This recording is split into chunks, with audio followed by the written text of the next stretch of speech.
জঙ্গিপুর পৌরপিতার নামে বিস্ফোরক অভিযোগ করলেন 18 নম্বর ওয়ার্ড কাউন্সিলরের প্রতিনিধি শত্রুঘ্ন সরকার। দীর্ঘদিন যাবৎ জঙ্গিপুর পৌরসভার অধীনে 18 নম্বর ওয়ার্ডের একটি বেহাল রাস্তা বারবার বলার সত্ত্বেও কোনো মতেই ঠিক করা হচ্ছে না। তাই ওয়ার্ডের জনগণ আজকে ক্ষিপ্ত হয়ে রাস্তা অবরোধ করে, কিন্তু আজকেই পরীক্ষা থাকার জন্য পুলিশ প্রশাসনের অনুরোধে অবরোধ তুলে নেয়। কিন্তু তারা জানালো আগামী 15 দিনের মধ্যে যদি রাস্তার কোনো সুরাহা না হয় তাহলে তারা বৃহত্তর আন্দোলনের পথে হাঁটবেন। জঙ্গিপুর থেকে তরিকুল শেখের রিপোর্ট, জঙ্গিপুর টিভি।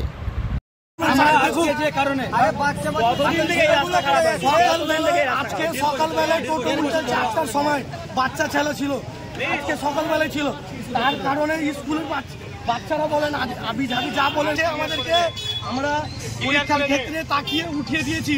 এরপরে না হলে 15 দিন সময় দেওয়া হয়েছে। পুলিশ কি বললো? পুলিশ আমাদেরকে রিকোয়েস্ট করলো, আমরা উঠাইছি এবং আমাদেরকে একটা দীর্ঘদিনের সমস্যা। ওখানে একটা বাড়ির ভিতর দিয়ে একটা পাইপ গিয়েছিল, সে পাইপ পেটে বাড়ির ভিতর থেকে জল আসছিল, আমরা ধরতে পারছিলাম না কোনটা দিয়ে জল আসছে। সেটা বাড়ি খুঁড়ে সাইড দিয়ে ওটাকে মেরামত করা হয়েছে। তারপরে আবার একটা ওখানে পাশে হয়েছে লিক, সেটাকেও সারানো হয়েছে। আর আমাদের পৌরসভার তরফ থেকে খুব তাড়াতাড়ি ওই কাজটা টেন্ডার করে কাজ শুরু হবে, ফেব্রুয়ারি ব্লক বসে কাজটা হবে। আর যেটা কাউন্সিলর বলছে, কাউন্সিলর নিজের ওয়ার্ডে কোনোদিন ঘুরে না, নিজে কোনোদিন ঘুরে না, আর উনি কোনোদিন বলেনি আমাকে। আমি পৌরসভা থেকে লোক পাঠিয়েছিলাম মাপতে, তো উনি বলেছে আমার ওয়ার্ডে মাপতে আসবার আমি জানতে পারবো না, মানে ওনাকে বলে আমাকে মাপতে হবে। ও বলছে 4 বারের কাউন্সিলর ওরা যোগ্য নয় লোকটা। উনি লজ্জিত রীতিমতো আপনাদের কাজে? লজ্জিত নয়, ও এলাকা ঘুরে না, ও এলাকার কোনো কাজও বলে না। আজকে জলটা দাঁড়িয়ে আছে একমাত্র একটা বাড়ি ড্রেনের উপরে হয়ে গেছে, উনি তার প্রতিবাদ করবেন না, আমাকে চেয়ারম্যানকে যেয়ে ওকে করতে হবে। এতে তো সাধারণ মানুষ ভুগছে না, আমি ওটা বলে দিয়েছি, স্কিমটা খুব তাড়াতাড়ি কাজ হবে আর থরলি কাজ হবে। ফেব্রুয়ারি ব্লক বসিয়ে, যেহেতু পিচ ওখানে নষ্ট হয়ে যাচ্ছে বারবার, ওখানে ফেব্রুয়ারি ব্লক বসিয়ে কাজ হবে, সেই প্রসেস চলছে, খুব তাড়াতাড়ি কাজটা হবে। আচ্ছা, ওই যে ওটা আমরা ওখানে ফেলতে পারি, আর ওরকম মানে কোনো নাই কি ওই পুকুরেই ফেলতে হবে। কিন্তু কাউন্সিলর বলছেন আমরা কিন্তু ওই পুকুরে ফেলতে নিষেধ করেছি। স্থানীয় বাসিন্দাদের অভিযোগ যে পুকুরেই আবর্জনা ফেলা হচ্ছে, কাউন্সিলর বলছেন যে ভাগাড় বন্ধ থাকার কারণে সেখানে ফেলা। না, ওটা বাজে কথা। ভাগাড় চালু আছে, 3 দিন বন্ধ ছিল, সে 3 দিন ওটাকে সমাধান করে করা হয়েছে। আমাদের ভাগাড়ের ব্যাপারে কিছু জায়গা কেনার ব্যাপার ছিল, সেটা আগামী সোমবার মঙ্গলবার রেজিস্ট্রি হবে। ভাগাড় নিয়েও তিনি বলেছেন যে বিভিন্ন রকমের টালবাহানা করছেন আপনারা ভাগাড় কেনার বিষয়ে। না, তার জন্য পারচেস একটা কমিটি করা হয়েছে, তারা দেখছে। তবে সোমবার মঙ্গলবার রেজিস্ট্রি হবে, এটা আমি জানি। যে পুকুরটা বন্ধ হয়ে যাচ্ছে সেটা কি ঠিক হচ্ছে? ওই রাস্তার পাশে যে পুকুর? না, সেটা আমার কাছে কোনো খবর নাই, কাউন্সিলরও খবর জানে না।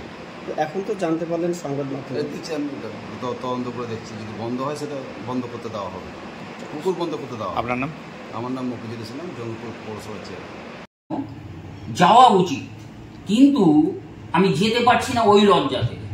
কারণ আমার বিগত দিনের যে 4 টার্মের কাউন্সিলারি করার যে অভিজ্ঞতা, মানুষের যে অভিজ্ঞতা আমার সম্বন্ধে, সেই অভিজ্ঞতাটা আমার তলানিতে চলে গেছে।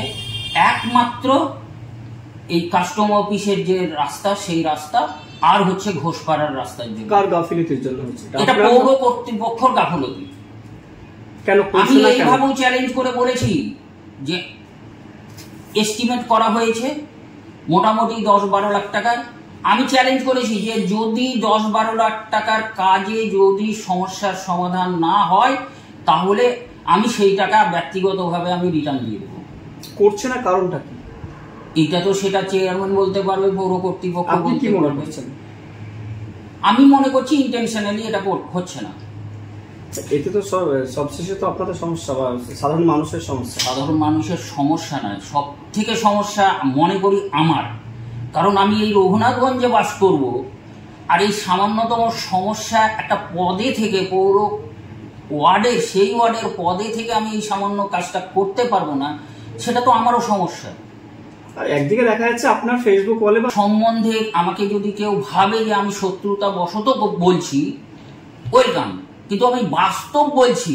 এই ভাগাড় কেনাকিনি নিয়েও কিন্তু চলছে এই যে পুকুরটা আস্তে আস্তে বন্ধ হয়ে যাচ্ছে, এটা কারণ আমাদের যে তৃণমূল সরকার মমতা ব্যানার্জি বলছেই যে কোনো ডোবা পুকুর বন্ধ করা যাবে না, সেই পরিপ্রেক্ষিতে ওটা যেটা বন্ধ হচ্ছে সেটা ঠিক হচ্ছে না। সেটা পৌর কর্তৃপক্ষর পাশাপাশি আমার দায়িত্ব। আমি কয়েকবার গিয়ে ওখানকার পারিপার্শ্বিক লোককে বলেছি এই ইয়েতে আবর্জনা ফেলবেন না, ময়লা ফেলবেন না, হ্যাঁ। কিন্তু বিষয়টা হচ্ছে কারা ফেলছে এটা নির্দিষ্ট করতে পারছি না, হ্যাঁ। সেই কারণে চিঠিটা করতে যারা তারাই ওখানে ফেলছে, মানে ভাগারে ফেলতে পারছে না, বলে নাকি ফেলছে। এটা সাময়িক, আর ফেলেছে তো ফেলেছে, হ্যাঁ, এটা স্বীকার করছে। এটা ঠিক করেছে না, ঠিক করেনি, এটা বেঠিকই করেছে।